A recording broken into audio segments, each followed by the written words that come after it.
Hello everyone, this is Cheryl from the Web3 Passport, and I'm joined by Owen and Neil, and we are here at Ethereum Dublin conference, and it's the second day of the conference. And for our audience, so Web3 hackathon organized by Ethereum Dublin team. And so we are here with Owen and Neil, and we are going to talk about some interesting aspects of Web3 and blockchain space. So Owen, so how are you involved in the Web3 and blockchain? Tell us a bit about your background in it. So I got involved with WAF Labs just over a year ago now, maybe 18 months, and I have been stuck in to NFTs, crypto, a little bit of everything since 2017, but really taken it very seriously in the last 12 months. Right, and what does this lab do? Can you tell us about a project a bit? So WAF Labs, we actually are an umbrella for several different projects, I suppose. Mostly NFT Talent, which is the event that we organised this year and last year.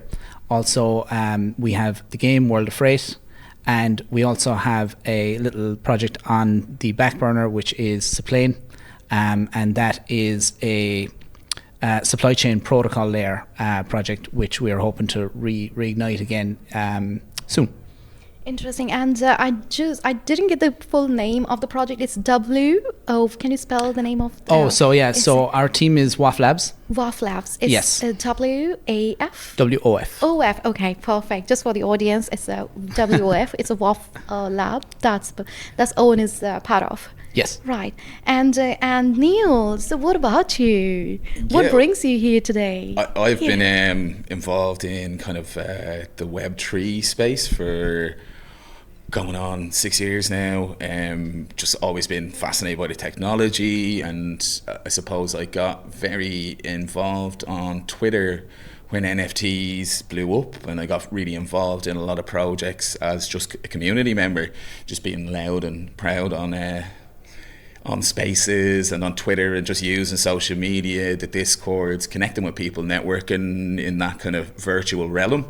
And now I've just going around meeting people that I've met online, which is great fun, just loving talking about the technology. Right, and what aspect of blockchain or Web3 or Ethereum that you're most passionate about?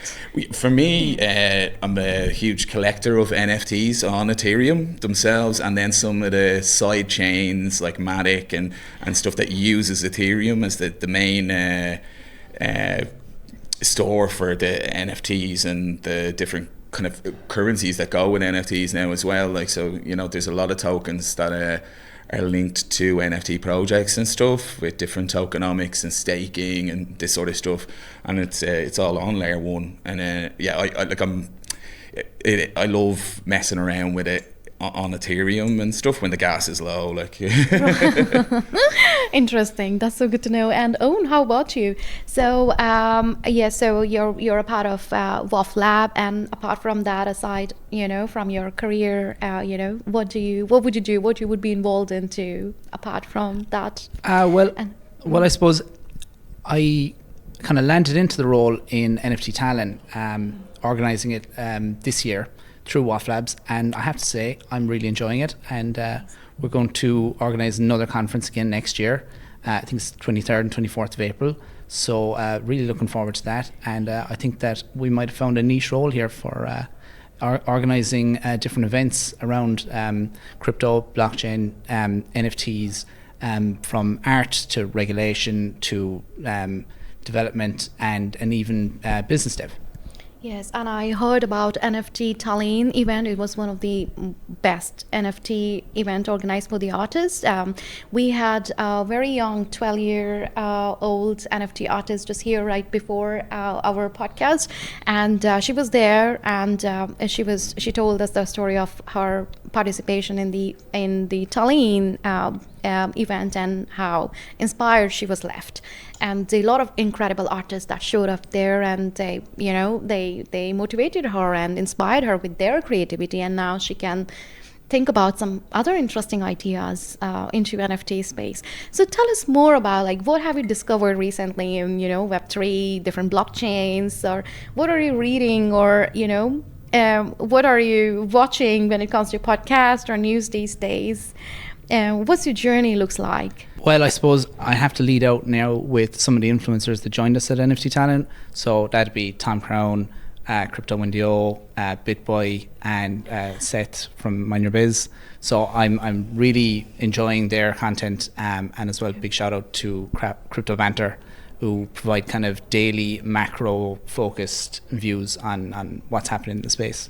Right. And Neil, how about you? And how did you find the day today? And what were there any panels that you have been to? And some interesting conversations. Absolutely, yeah. I've been popping in and out of different panels and discussions and stuff. Really enjoyed the regulation one that was just on there. Interesting to see Europe step up to the plate a little bit. I guess I either want a lot more or a lot less from them. So, it's interesting to see where it's going. But the technology and what's happening on Ethereum on the ground day to day is way ahead of what the regulation is coming in and doing. Yeah. So I still see a few years in the making for that. But apart from that, meeting people at the event has been great. Yeah. And I still have a lot more to me. So yes, absolutely, and especially meeting and making your own community, and how much we learn. I mean, I'm amazed at how much I'm learning from everyone, and it also gives kind of a direction and a shape to where you want to go or the content that you want to explore. So probably now, after this event, I'll have some content to explore, and some material to explore, and go out and check out some podcasts on what other expert techies are talking about crypto, blockchain space, and then before the next conference, I think I'll be more advanced. So the conferences certainly help with getting up to speed with what's going on and give a direction to where we want to go. Tell us about, are you also involved in digital asset space, cryptos? Yeah. I think Web3 as a whole just kind of encompasses a lot of that.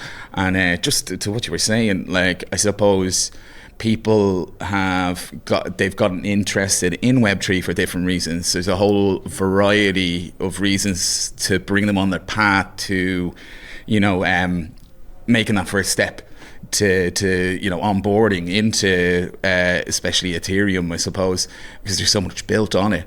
But when people go and take their niche, either experiences that they've had and they're applying it to the blockchain in that way, or from their work and stuff like that, or they've found a rabbit hole and went down it, and they're very knowledgeable about those kind of very niche things. Yeah, exactly. And that's what I find. The more I talk to people, you're always going to find somebody who knows something you don't, and then you can always teach them something as well, because the space is so vast and there's not a lot of people in it still. It's still not a lot of people. You're right, and especially now the communities are building, like Dublin now, and there will be bigger community probably next year. Absolutely. And it's great to see the turnaround of people, the hackers trying to solving problems. So what is your vision for this whole? Where is it going according to you? I mean, it's getting bigger, but for you, what problem statements we are solving? What challenges are we solving? From Web 2 if we compare it in Web 3.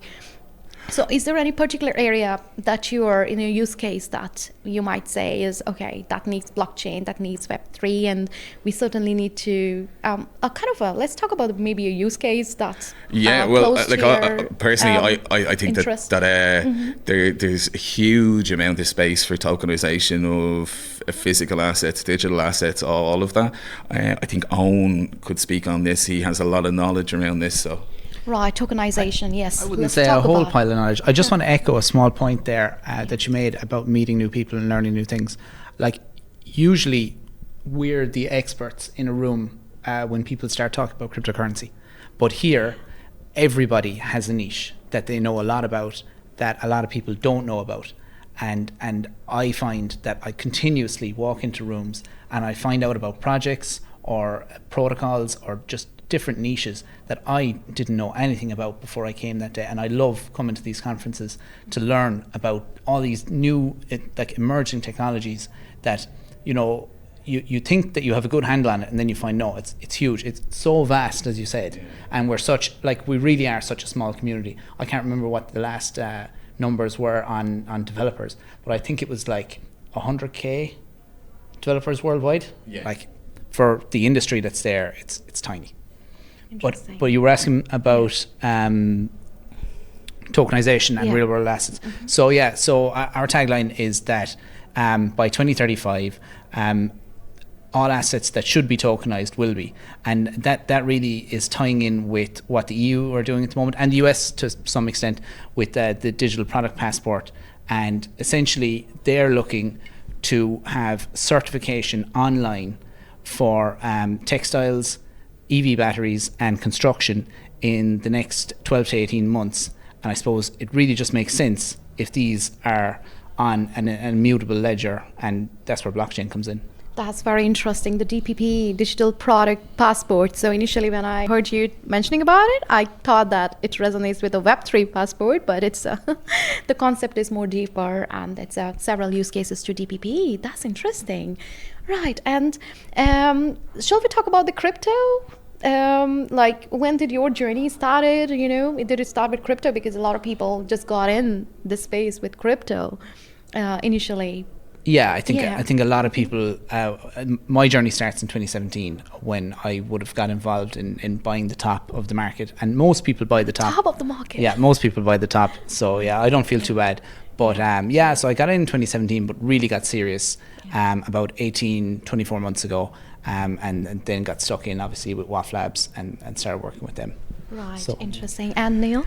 Yeah, for me, I've been following Bitcoin since its inception, and through plenty of times I went to go and onboard myself, and either through wrong advice taken from people or different reasons I never did. But when it blew up in 2017, I decided that I was going to. So I watched it all go up, and I started to get involved on Twitter and really kind of be a bit vocal about things. And as it started going back down, I just became extremely bullish on the whole space, on the technology itself, just constantly trying to find new ways it could be used, and applied. And at the time, like, I know we've seen the rise and fall of hundreds, if not thousands, of different coins and tokens and different stuff. But even just the ideas that were like the inception of those ideas, and now you have maybe the third iteration, and it looks like it could go somewhere, when it's to do with sustainability or electricity or any of these things. There's so many applications, and we're really just at the start, I think. Yeah, we are just at the start, and it said like so many applications out there, and there might be some similar projects going around the world which we don't know about. Another interesting thing is that there are so many projects is happening within Ireland, and there is a huge ecosystem of these products in other countries which we don't know about yet. There is no platform to know about them at this stage. So that's another gap I do see is currently there, that there's so much of activity happening in emerging markets in Europe, in Portugal, and so other countries in Europe, but there is no way of knowing what is going on, but there's so much going on. And I know, right. And I constantly hear from friends, and they kind of mention blockchain, and that it's been mentioned in their businesses or their office or the career that they're in, but they don't understand it. They don't. I think they're just waiting for something to come along, and then they can learn that, right. So because they just don't understand, I think, for the mainstream. And it is frustrating, because when you do look online, you can see easily in the emerging markets how much it's being embraced in certain places. And for Europe, I think in the most, it's just been they've sat back, Okay. Owen, so I also saw your Twitter update that you met BitBoy Crypto in NFT Tallinn. So how was that experience meeting BitBoy Crypto? Yeah, he's one of the coolest guys in the industry. Hello to BitBoy Crypto if you're watching. Hey Ben. So it was fantastic. Yeah, Ben was actually on the stage. I was managing the Pokédex stage. Gave a really good panel along with Wendy and Tom Crown, and Seth was moderating. So yeah, it was fantastic. Ben is a super person in real life. I mean, like, everybody gets to see his stage persona, but he is a genuine gent. Wow. That's so good to know about him, that his original personality that you got to experience there. Yeah. Right. And Neil, do you watch BitBoy Crypto, or do you have any favorite YouTube channels for the influencers?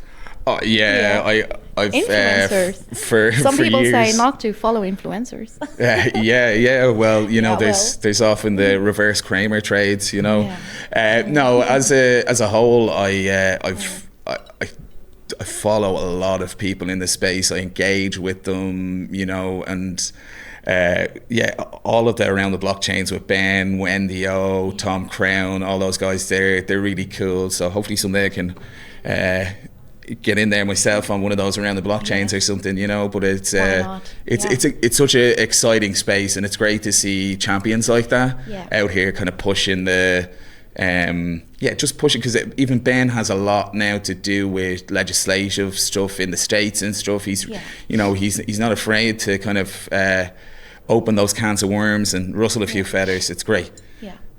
Yeah, right, absolutely. And I also, like you mentioned, crypto Wendy, I like her energy as well on the trail, and I learn a lot from her too. We had a chat earlier today, and you had some very interesting points to mention about, like, the skill set, you know, from transitioning from Web2 to Web3 space. So would you like to share those points with our audience as well? Yes, absolutely. So I don't have any hard skills in Web3. I'm not a developer. I didn't do a marketing degree. So when I got involved using some of the transferable skills I have. So I trained as an engineer, so I understand technical English. I obviously a native English speaker, and a lot of teams actually need that kind of help. So if you want to get involved in Web3 and you don't have any direct skills, but you probably do have transferable skills, then just go and get involved in communities, find gaps in what they need, and just try and help out, volunteer your time. And you can go from being completely outside of Web3 to backstage with Ben from BitBoy Crypto in 18 to 24 months. Absolutely. So nicely said, Owen. And you know, I completely resonate with what you said, that you got to be out there. You got to show that you are there and you're interested in the space and you want to learn and grow with the community, and just show yourself out there and show that you got these transferable skills. And you know, it's all community. Everybody's supporting each other, and we need everyone to grow and develop this space. I loved it. There's very few real experts in this space, so and there's a lot of people required to push it forward. So certainly, it really means that there's gaps for everyone. Yes, there are indeed, and that's where we need to come together to fill those gaps and to grow together, the communities, through communities, by communities, for each other.